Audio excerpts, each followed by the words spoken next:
there's many ways. There's many ways for people to get involved at different levels to what that looks like. I think when we start to look at the environmental and social impact of the profession, this can, beyond just operational best practice and economic concerns, really start to impact on some of the biggest scales imaginable in ways that I guess are incredibly needed, and certainly as every year goes on and climate change starts to be felt more and more intensely, then some of these implications become of colossal importance, certainly within the sector, but I would suggest way beyond as well. So I'm Gordon Mitchell. I'm the chair of the Technology Special Interest Group, and we have a great array of panelists today to walk through the event. And just to give you an overview of what we're looking to cover today across the three parts. So it's going to be very much a presentation style event, but certainly on behalf of myself and the IWFM Special Interest Group, I would very much encourage the ongoing conversation and participation, and not just in an IWFM context, but from a broad sector viewpoint in getting involved and helping us create the best today and tomorrow that we can. So we have part one, where we're going to really just look through the an aspect of how we're kind of positioning what we've deemed our roadshow, and moving into, I guess, some kind of polls to just elicit a little bit of understanding from your good selves. And then we're going to just sort of break that out and start engaging with our panelists, and hopefully some more polls, and of course would really encourage questions from your good selves. There, for those not familiar with Zoom, the bar allows you to engage with the question set, and you can obviously participate in the polls that will come up as well. So due to the technical issues, I wasn't entirely intending on driving the presentation. So is this a point, Yasmin, would you want to come in at this point? If I can hand over to you, and I'll continue to drive, but I'd like to introduce Yasmin Sterling, who's going to be taking us through today's session. And maybe, Yasmin, you can just give a little introduction to yourself and take over from me. Absolutely. If we just move on, then I've actually meant to be coming in a little bit later, but no problem. Let me see what I can do. So for today, what we're trying to make it as interactive as possible. So we've got a few straw polls to be doing, but overall, it's really exciting today because we've got the international lens that we're really trying to infuse, and we're trying to bring FM together as much as possible and understand what we expect about standards across from different regions. So it's really exciting. The vision, we've got the vision and the mission here, which I'm hoping the others will be able to explain a bit more. But just to give you a bit of context, we will be pioneering the workplace facility management body overall across different areas. And the mission here is very much to empower and enable the workplace of facility management and really get the standards up to their full potential. Yeah, I maybe should have gone a little further into the slide deck to fully understand when to hand over to you. So I appreciate that. This is obviously the vision of the Institute itself, not just the Technology Special Interest Group. So we are at a a very interesting point, I would say, in kind of potentially even reimagining what the sector looks like a little and starting to push some of those broader ESG agendas. But I think, as has been said, it's really about bringing ourselves a little closer together as well. Many hands make light work. So this is the recast vision and mission of the Institute generally, and that really looking to, I guess, not only deliver on these, but inspire this next generation. Um, so I'll cover I'll cover these as well. Apologies, Yasmin. But we have a kind of core strategic aims from the Institute, and this obviously, I think, as we all know, facility management probably as a profession really started to emerge in the late 70s. And compared to the rest of the built environment, we're looking at quite a new craft, quite a new part of the life cycle. But given that we are almost one of the core custodians to outcomes, I think it's one of the most vibrant and potential areas for us to really drive the big picture. So just the first one is clearly to have that recognized voice, and that's not just within our own membership, but we're working heavily with government, working, for example, with the Building Safety Act and the golden thread that's going to be upon us very quickly. We have a very strong representation in both national and international standards.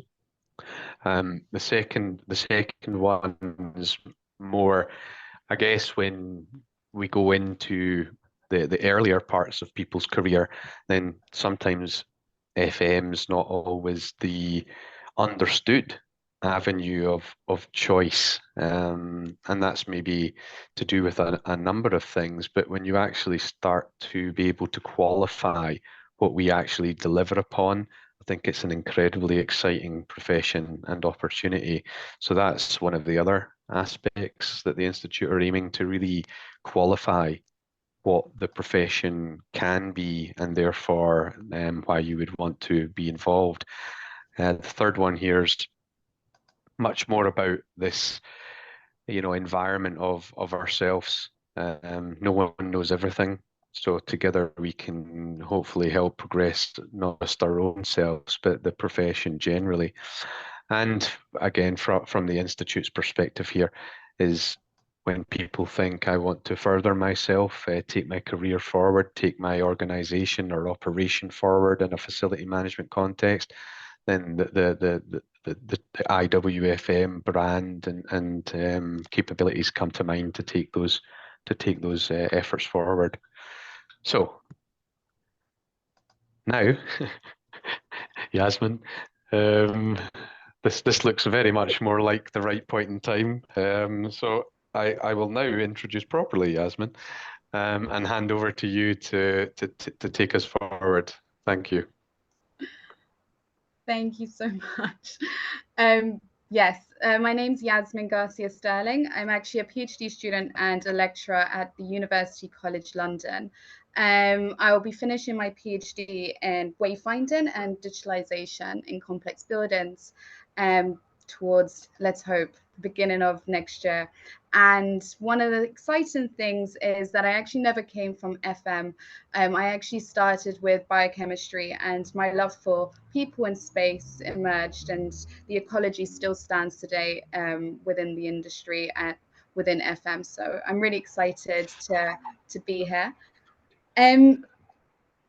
I would like to really start this off because it's actually such an interesting time for us.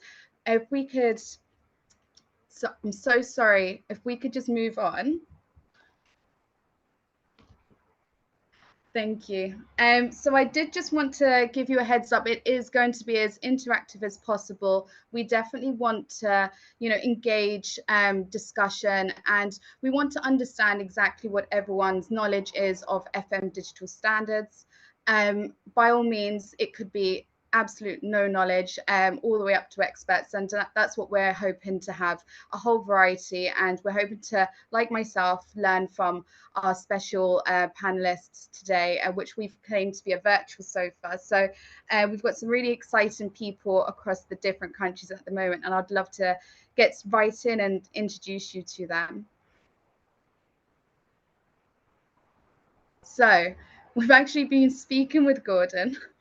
Thanks, Gordon. But I do want to introduce you to him fully. He's actually with us from Paris, but I think he's just come back from Paris. So we'll have to figure that one out. But anyway, Gordon Mitchell, he's an FM digital solutions architect. He's the co-founder of Holus, which is a digital and ethics software platform, and FF Service, a firm.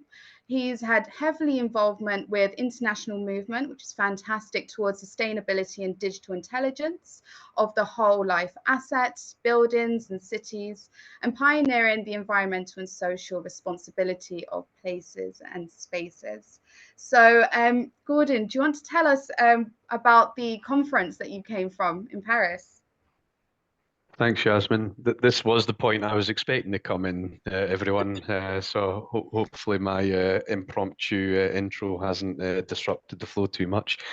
But yeah, I have just returned literally 15 minutes ago, got into my hotel from Paris, where I was out working with the BIM community, so building information modeling. And we were out there principally to to really look at how we drive the digital full life cycle competence of FM, and obviously connect it into these very kind of capable and mature BIM environments. So I think clearly we're on a technology special interest group presentation today. So anyone that's connected into that kind of space knows how much traction BIM has had. Things like ISO 19650 has obviously become incorporated and sometimes mandated into many countries. But I think anyone from an operational point of view that's tried to work with BIM, it's not a neat fit. So the purpose of our meeting in Paris was to start to bridge that gap and leverage the progress of a very, very important part of our sector. So very exciting times, but I would say we're really at the infancy. It sounds phenomenal. I mean, it would be nice to just bring you into our other special introduction, and then hopefully we can do a bit of a Q&A there, if that's okay, Gordon, and Sure. obviously ask everyone else. So I do just want to introduce you to someone else that we have. And so that's David Shepherd. So if you don't mind just popping his page on. And hi David, how you doing? You're just on mute at the moment. There we go. It happens. We're getting through it. It's just ironic, isn't it? Yeah. I did just want to introduce you, and honestly, we were just talking about BIM, so it's fantastic to kind of bring you in at this point. And Sure. we've got a BIM expert, so building information modeling consultant, team manager. And obviously you're up to your 24 years of extensive real world project experience of implementing usable model-based workflows. That's a mouthful. It is. Can you tell us specifically a little bit about that? Yeah, I mean, the journey for me actually began in my training. So trained in architecture doesn't mean that I am a qualified architect, but I trained in architecture to start with. And the journey has been, as technology developed from CAD into something that was a lot more. At the time, all we were looking for was to digitize what was a manual drawing process. So out with the drawing boards and in with these computers. But what I've witnessed and been a part of is that evolution from simply something that allowed us to produce drawings to a way of combining all the inputs of information that relate to the built asset, and to be able to do that in the context which I've been doing over the past 4 years. of Parliament itself. So being able to take that sort of information and begin to use it to drive efficiency.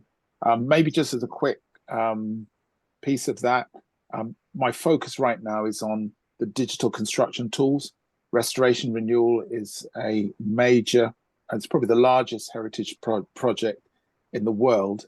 And my job is essentially to provide the tools that deliver those efficiencies. A lot of it is coming from the design phase, but it's worth remembering that in the studies that have been done, 72% of the value that's going to be delivered through these digital workflows is in operations. And that's quite an important thing. And hopefully that gives some shape to our discussion. Yeah. Thank you. Thank you so much. I mean, before we get into it, I would love to kind of just bring into our first straw poll, if you don't mind, and just find out, get a bit of engagement about the audience and see what everyone else's knowledge is of digital standards. So how the straw polls work, generally, we've got 2 questions. Please feel free to be as honest as possible. It's absolutely fine. And what we want to understand is what kind of knowledge that you're aware of when it comes to digital standards. And the other question is more around technology terminology. So when you think about words such as digitalization, digits, and so forth, would you be able to explain some of this terminology? So I will hope that this straw poll will work and see. Perfect. So you should have it popped up on your screen. Simply just with your cursor, just go hover over if you're familiar with any of these standards. And then if you scroll down, you'll have the second question, which is about the terminology. So if there's any of the words that you're familiar with, simply just click them and then click submit. In total, you'll have 10 options each.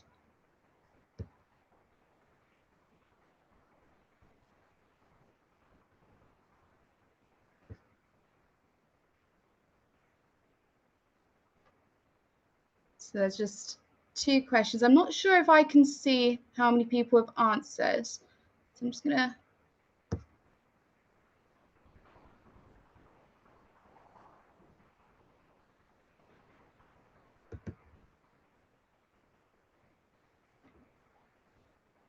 We'll just wait a little bit longer. Hopefully we can get as much involvement here as possible. I think that will really shape and help us with framing some of these questions that we bring out. A few more seconds.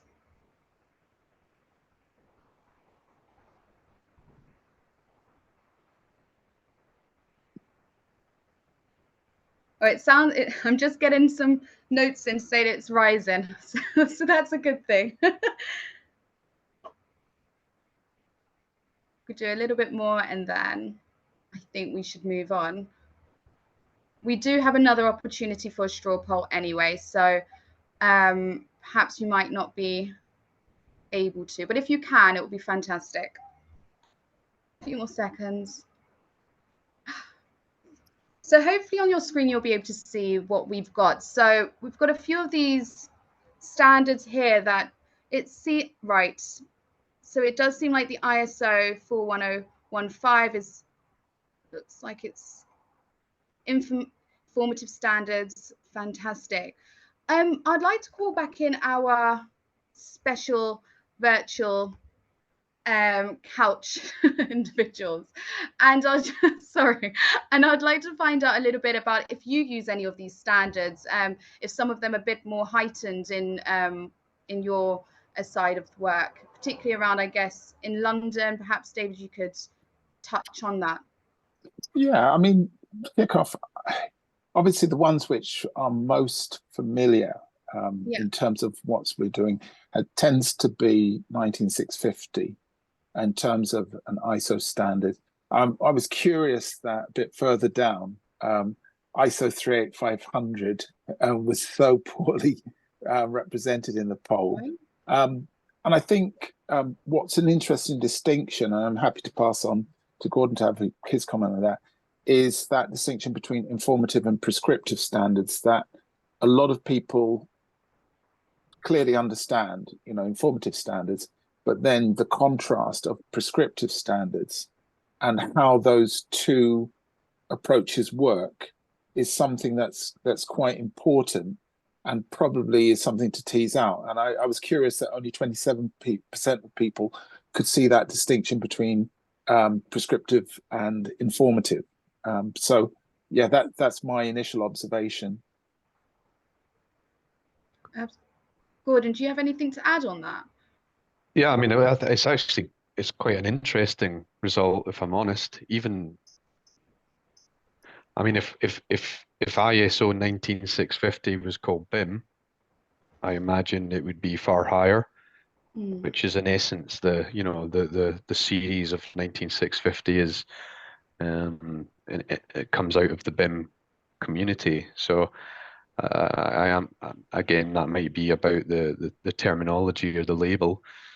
Certainly the from a 15221 and its various parts there, I'm involved with writing that standard as I am with the 41000 series. So hopefully I know a little bit about those, but I think it's even with 38500, what I'm taking is when we get more technical, when we get more digital, then the knowledge and awareness is dropping off. I'm quite encouraged in a way that the 41000 series is sitting, where it is. We're talking in that context of the quality management system standard there in terms of 41001. So when lots of people know 9001, maybe 27001 and things like that. So that in essence is the FM version of the same. But yeah, it does show that, and when you look through those standards, these are all there as, to help and support the best practice. But that's the underpinning of what we're trying to do with this series is sometimes if you don't know, you don't know. Absolutely, that makes so much sense, and it's just kind of unpicking because the standards are so important end of the day. I guess when it comes to your work then, when we're looking at the terminology, the first thing that comes to mind when we're looking at question 2 about digitalization seems like the most common phrase. But obviously I think digit, I actually don't use the word digit in my classes. So I'd love for you to just let me know and let everyone else know, what does digit mean, and when do you end up using it in your daily work? Yeah, so I'm happy to jump in there. So I would say that the idea of a digit is ultimately the smallest unit of data that can be discrete unit of data. Essentially, a digit is a representation of that. Data is literally a collection of values that represent information. And what I did want to do is to kind of hold out 3 distinctions. And I think they're probably highlighted by 3 different verbs: replicate, replace, reconfigure.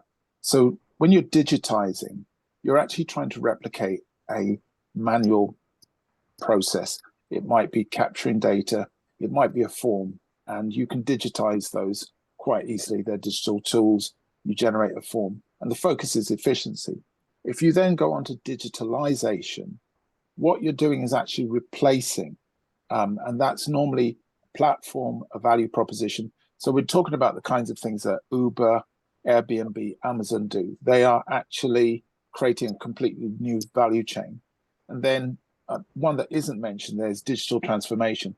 That's when you're reconfiguring your business process. And the focus there is effectiveness. So it's important to make those distinctions and to ask yourself, which of these journeys are you on? Are you on a journey of digitalization? Is it a digital transformation where your business processes are being reconfigured? Or is it simply you're just digitizing something that you normally did by hand? Yeah. Perfect. Thank you so much. I'm going to move on swiftly here. I'm just closing the questions. And I just wanted to find out a little bit about if anyone else has some questions for themselves. Just as a heads up, if you have any questions or if there was any follow-up thoughts comments that you wanted to raise to any of the individuals on the virtual sofa today, please make sure that you use the chat box, or there is a Q&A as well. We are more than excited to take any questions. I think this is a time for us all to kind of re-educate and continuously learn on it, and you're more than welcome to do it throughout the presentation as well. So we have two other individuals that I'd like to invite to this virtual sofa as well. And interestingly, they both come from the international SIG as well as the UAE region. So it's really exciting that we've got, I guess, two sides of the world as well. We've got here joining us today from Kent in England. It's Andy. And hi, Andy. I just want to see if you're there. Good afternoon. Yes, apologies, I haven't got videos. The video's not working, but hopefully you can hear me okay. Yes, perfect. I just wanted to give our audience just a little bit of information about you, but please drop in if I'm saying anything incorrect. So a long-lasting certified member of the IWFM with over 20 years experience in FM, and he's been successful in roles both from a service provider as well as the client organization, which I think is really interesting when it comes to standards. And is now the head of FM with LEADEC, which is a specialized provider of FM and support service in the manufacturing sector. So how would you say, Andy, digital standards get involved when it comes to your expertise?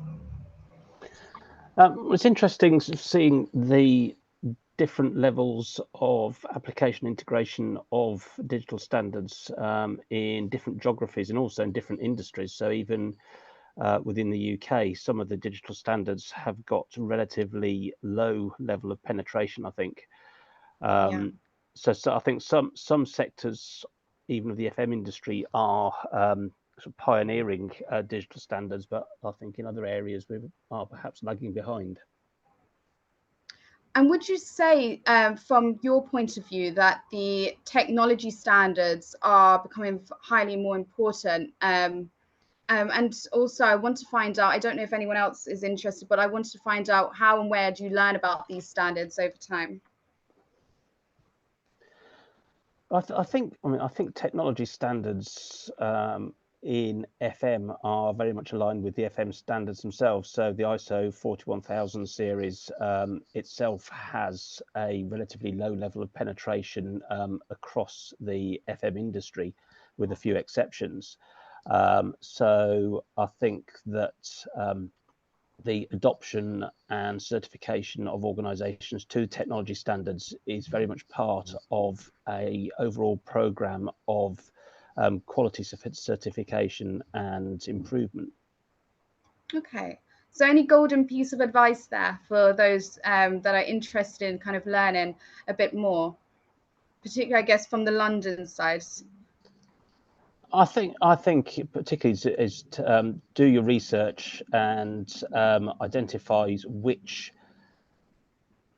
standard initially would deliver the greatest benefit for your organization. Many of the processes, etc., that are required to achieve these standards are consistent across a number of different standards. So you may find that actually certain standards are more practicable and will take less time and investment to achieve than others. Yeah, absolutely. And I just wanted to pull up a question that we've got from Christopher. Hi, Christopher. The question here was, what are the experts most excited about in the FM digitalization's latest products / technology? Didn't know if I could just dip you in there, Andy, while you're here, if that's okay. Sorry, didn't catch that one. What are you most excited about when it comes to FM digitalization's latest technology? What's kind of the going crave, I guess? I think the opportunity for FM services to become genuinely driven by the way that people interface with premises and with workplaces is a real opportunity for FM to achieve a sort of a step change in the way that service is delivered and with the value that we add. Thank you. I hope that answered your question, Christopher. We do also just on our virtual couch as well. We also have Fahad. Hi, Fahad. How are you doing? I'm doing great. Well, it's a pleasure to meet you. I mean, we've never actually officially met, but you are in Dubai, and Yes. yeah, I mean, it's really exciting because we've got someone from Kent, another person from Dubai, but they're both Yeah, very. it's 7 p.m. in UAE at this point in time, so it's good evening. Oh, amazing! Okay, that's even more exciting. So I guess you commute around. Before I get into conversation, I think I should introduce you officially. So Fahad is actually the Director of Operations for the Adeep Group based in Abu Dhabi. And again, he's a really long-standing IWFM UAE region supporter and serves on the committee. Fahad is a strategic FM professional, having had multi-industry careers, not only in FM, but also in construction, utility management, energy management, real estate, and community management sectors. I mean, they're equally linked together, aren't they? So it makes It's built sense. environment. It makes sense you should join the FM team as well. Do you have any comments to say about any of the digitalization that is happening at the moment, and anything that you're most excited about that you could share with us? First of all, thank you, Yasmin, for the introduction. I think so. FM digitalization is key. That's the sort of buzzword we've been talking about for many years. And in your straw poll, you highlighted about IoT. Yes, IoT is coming and catching up the wave, and a lot of FM and different industries are adopting that to your day-to-day operations. I would say predictive maintenance is been in discussion for many years, and use of technology does help to reach that goal of to move away from the traditional methods of maintenance and other things. So yeah, I mean, and for the past and for example, for UAE, this is the year of sustainability, and we're going to have COP28 coming in soon. When we're talking about sustainability, we're talking about ESG goals. So that is driving us to focus more on achieving optimization and improving our operations. And yes, technology does help to achieve those, be it BIM, be it different softwares and different digitalization methods that's being utilized. So yeah, it is of great importance at this point in time. It really is, and I think you've just highlighted it. But would you be able to give us any insights about any companies that kind of get it when it comes to digital standards? Anyone that we should be researching after, especially from, I guess, the UAE region side? From a digital standard perspective, I'm not very, very sure to pinpoint. But if you look at any other industry, for example, if you look at the IT industry, if you look at communication industry, if you look at the security industry, they have been extremely proactive, and they've been working on digital various standards for let's say decades, because that's the key for, and especially when it comes to security industry. So and when we talk about FM, I feel we really need to start working on in depth now, as Andy was highlighting. For 41001 has been a standard for quite some time, but how far has it penetrated into the market? It's still a question. A lot of companies in UAE are practicing and got certified on 41001, but we need to now move to the next level if we really want to use certain IoT and those sort of devices into our mainstream, into our day-to-day operation. I think so digital standards would play a very, very important role. Absolutely. I mean, it does take us into our next straw poll. If you don't mind moving on, we'll just have a little. Oh, sorry, I think Andy, this was, you wanted to explain a little bit of information. I went ahead. That's okay. It's just basically a outline of the International Special Interest Group, particularly for those who are joining us from outside the UK. So the International SIG or ISIG provides a forum for IWFM members responsible for who are interested in practice of FM on an international basis. So as a SIG, we support and promote IWFM's ambition to become the professional body of choice for the profession, wherever it might be. We create a centre of excellence for FM practitioners and practices, both in the UK and across borders. We also share knowledge and develop and promote best practice. To do that, the ISIG organises and promotes events featuring topics and speakers with an international FM and business theme.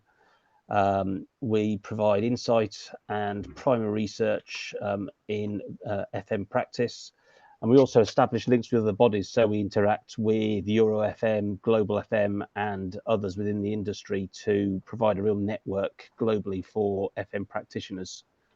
Currently, the ISIG has over 1,700 members. I believe we've got some in the region of 460 something registered members on LinkedIn.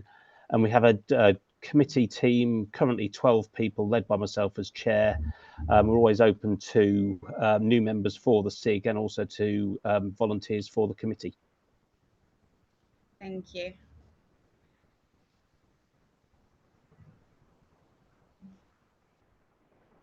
So with our straw poll, it's the same applies. A little pop-up and with a multiple choice will appear. We'll have 2 questions and they will be surrounded around any types of restrictions or issues that slow or stop the adoption and implementation of FM digital standards, particularly around the fact that FM isn't moving as fast as we would like it to compared to the other sectors that Fahad was sharing with us. So on your screen, you should have the first question. They'll have a few multiple choices there, just to give you a bit of a context there. So the first question is, what factors impact, inhibit, or prevent the implementation of digital standards? So we'll give a bit of time. And hopefully I might get a percentage going in. So there's 2 questions, and each question has 10 options. Feel free to click as many as you'd like, as it's multiple choice.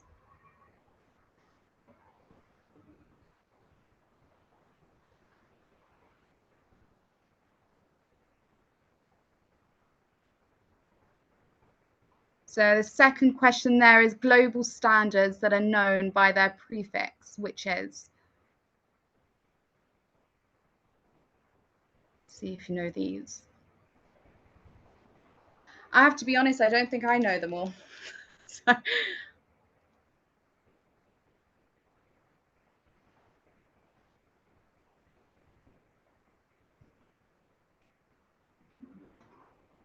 let's see.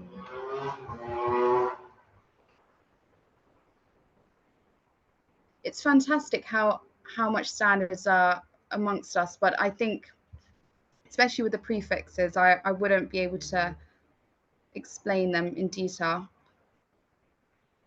Let's see, do we have any percentage of how many we've got? Perfect. So we'll continue on.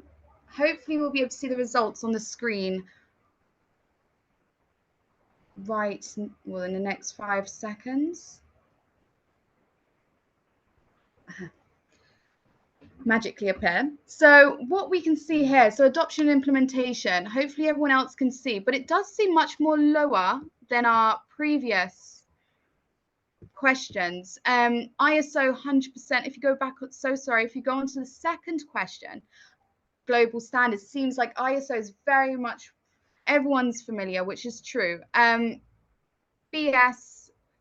CEN, NSB, WG. I think I'm going to start with question 2, just for a bit of a conversation between our virtual participants here, but could you give us a bit of an information as to why some of these percentages are quite low in terms of the global standards? Is that okay? Gordon, I see you took I wasn't sure, but yeah, if I just run through very quickly, BS is British standards. Yeah. SEN's European, so Senelec, the European body that operates across Europe, ISO, which obviously most people or everyone on this call is familiar with. The next two are kind of not standards bodies per se. The NASB's national standards body, so British Standards Institute is a national standards body, as is AFNOR, who I was visiting in France, and WG's just like a SIG that we are, so it's a working group. So working groups sit within SEN, ISO, or BSI to deliver on, you know, the work at hand. Thank you so much for that. I think that was really helpful in terms of just understanding, and especially the fact that most of them are UK based, which would make sense as to why they wouldn't be familiar perhaps in other regions. I will just pick on Fahad, if that's okay then. Would you be familiar with some of the British ones, or is that something that you would never need to ever come across? Oh, we do come across British standards because again, UAE we sort of use ISO being number one. In certain respects, we use BS standards as well, but the rest of them are not so popular in this region. But yeah, ISO is primarily, and we do use BS in certain cases as well. Thank you so much. I'm going to just close the poll right now, but again, if you've ever got any questions, particularly after some of our straw polls, I think that might open up some thoughts or even just some comments there. Please use the chat. We'll also be checking that until we reach the end. But at this point, I'd love to just find out a little bit more about our virtual sofa, and I just want to ask them really about, in their opinion, do FM digital standards vary in their usage? I know we were talking about the standards just now, but would you say there are some areas where some of the digital standards wouldn't be used in other parts of the world, for example? Happy to jump in.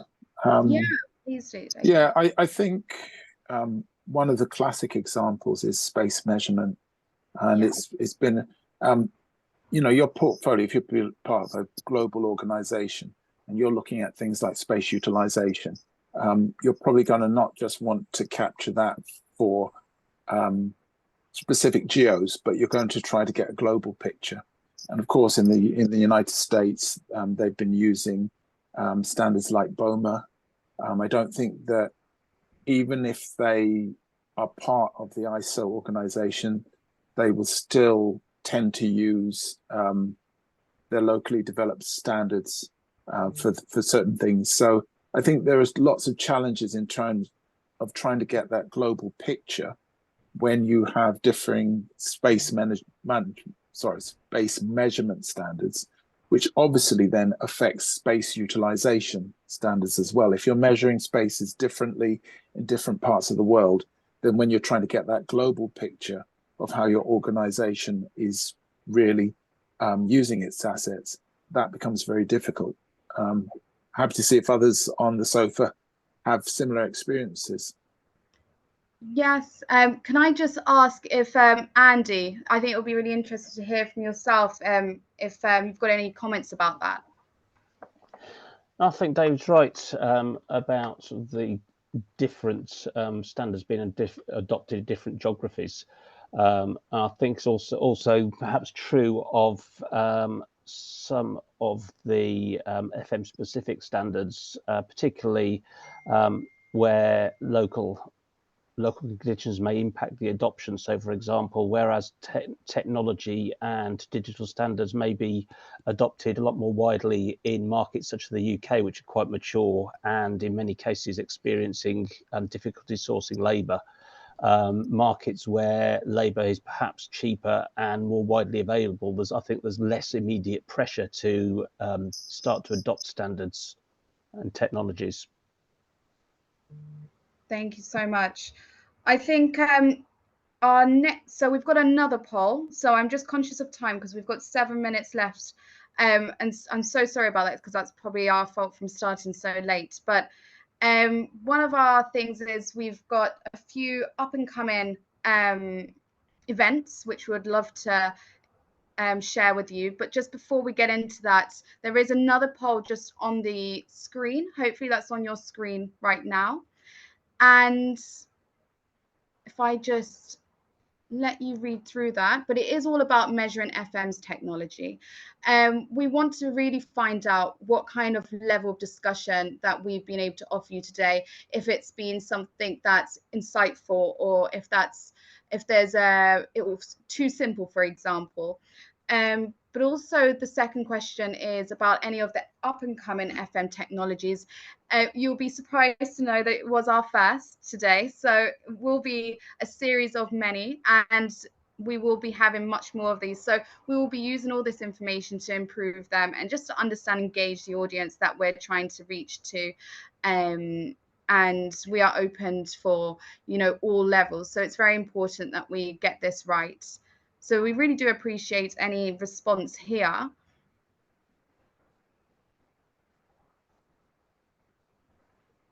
I'll just give a bit of information on the second question. We've got the up and coming events. So that's the Golden Thread and Digital Twins. We'll have some of the standards as well. We'll be looking at some drones, data analytics, and so forth. There is a lot going on. We'll just see. I'm going to ask again how many people have submitted.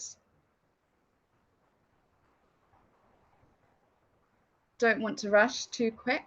30 seconds more, if possible. This really does help, so thank you so much.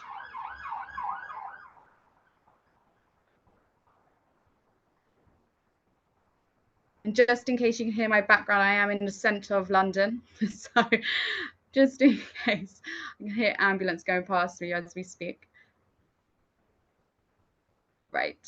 Okay, so we've just for your own knowledge as well, we've got some, it's the exact right level. That's perfect. So we'll just want to keep that going. We do have many more experts, but also we want to keep it in layman terms as well, because at the end of the day, it's always evolving.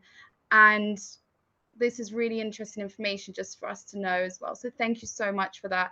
Does anyone else have any questions for our guests that we could just be able to ask them while they're on the call? I do really want to give the opportunity to the audience where possible. Anything around digital standards that needs to be addressed? And obviously, if I'm missing anything from the chat, please let me know. So we just on a heads up, so the next event that we have will be on the Golden Threads and Digital Twins, and that will be in October, and that will be in London. So that's very exciting. It will be at UCL, which is where I am currently lecturing. So it will be hybrids. So obviously those that are not in London won't be able to attend. Up and coming, we do have some other events as well that are going to be happening. We've got the anniversary reception, and that will be based in London. So that's super exciting. And I think Gordon, did you just want to mention something there that I... Thanks, Yasmin. You just very, very quickly to the audience, British standards, who are part of SEN in terms of Europe and ISO from an international viewpoint, are about to launch a new digital standards group. So looking for everyone of competence and interest in this space to really represent the UK viewpoint, both in our own British standards, but also in the collaboration in European and international endeavours. So that's a new group. BSI is deemed for facility management that this is of importance enough that they're going to have a new group starting. So if that's of interest to anyone, whether it's blockchain, IoT, BIM, so on and so forth, then reach out to ourselves at IWFM and we can support you. But it's a really exciting opportunity for us to shape both the UK and the international landscape in this regard. Thanks, Jasmine. Thank you. So yep, these are just the, if you've got any, these are training courses that we have up and coming as well. So please have a look if they're of interest. And again, just to reinforce, our next one will be, we would have learned from all our mistakes here, and it will be hybrid. So I guess some of the tech wouldn't be too much of an issue, but it will be based in London at UCL, and we will have other experts that we discuss in digital twin, Associate Professor Quinchen Lee, and also Professor Michael Pitt as some of the individuals there. So I'm just going to hand over right now, but it was a pleasure to be on this, and thank you so much for listening. I'm so happy that it was very informative. So yes, I'm just going to hand over.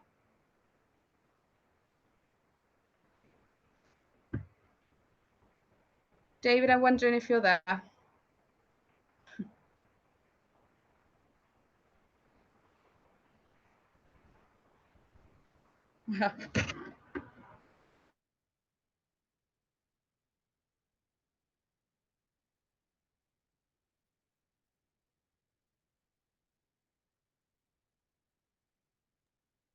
Okay, it seems like David's maybe having technology issues. Any connecting, David? No. Okay, CPD numbers on the screen at the moment. As you just seen, there's the awards are coming up very soon, so that'll be exciting to see all the end entities and ultimately the winners. But thank you all very much for attending today. We'll look to keep building on our learns and hopefully make this more and more relevant to all of you and what your technology interests are. So thank you all for your time and hope to see you very soon. Cheers, everybody.